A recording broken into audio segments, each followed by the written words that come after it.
Bonjour mes chers élèves, dans cette première vidéo, on va donc corriger l'activité page 284-285 et parler de randonnée au mont Taranaki.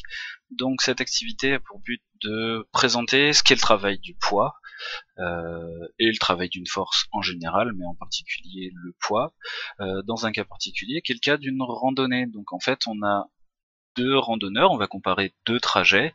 Un trajet qui va être très abrupt mais rapide, qui ne fera que 13 km de long, et un trajet beaucoup plus pentu mais beaucoup plus long, qui fera 52 km. Et l'idée est de comparer un petit peu l'énergie dépensée par nos deux randonneurs, et de voir un petit peu lequel va dépenser le plus d'énergie.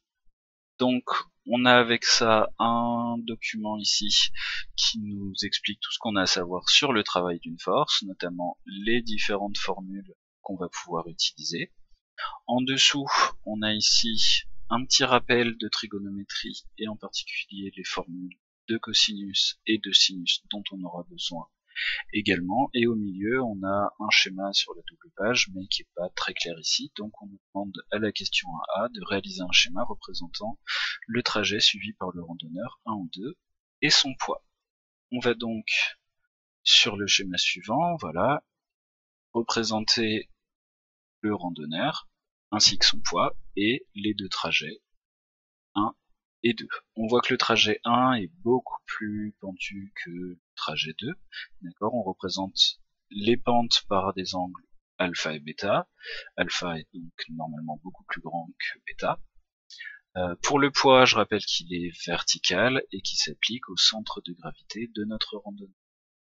On voit donc ici que le poids fait par rapport au segment DS, j'ai le sommet ici, un angle de alpha plus 90 degrés, on en aura besoin juste après.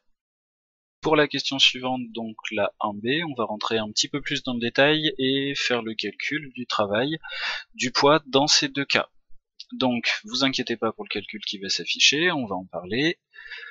Ici, on voit donc que pour le trajet 1, le travail du poids, WDS 2P, c'est le poids scalaire, le trajet. On peut aussi le réécrire, c'est donné dans les données 1, le poids fois ds fois le cosinus de l'angle, et l'angle ici, on a bien vu, c'est alpha plus 90 degrés. Donc le poids, on sait que c'est P égale mg, avec une masse de randonneur plus sac à dos de 75 kg, et une accélération de pesanteur de 9,80 Newton par kg.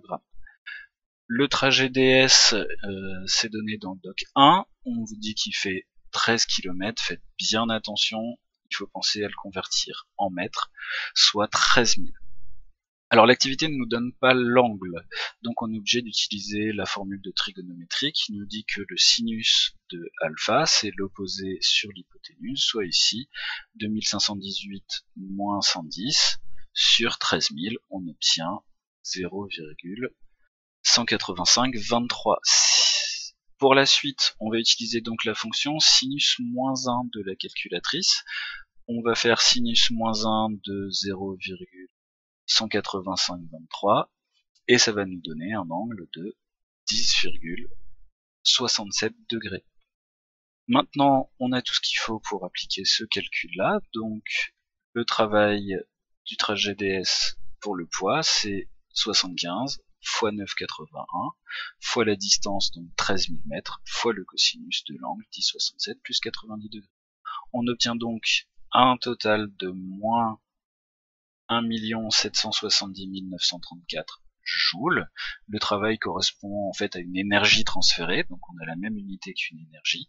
C'est donc en joules, et par rapport au signe moins, on en parlera un petit peu plus tard, mais c'est tout à fait normal.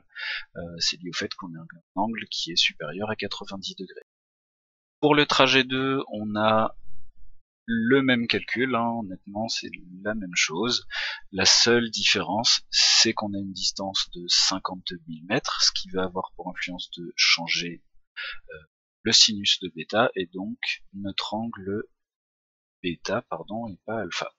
On voit ici qu'on a un angle de 2,65 degrés contre 10,67 tout à l'heure, c'est bien ce qu'on disait, le côté trajet 1 est beaucoup plus pentu que le côté trajet 2.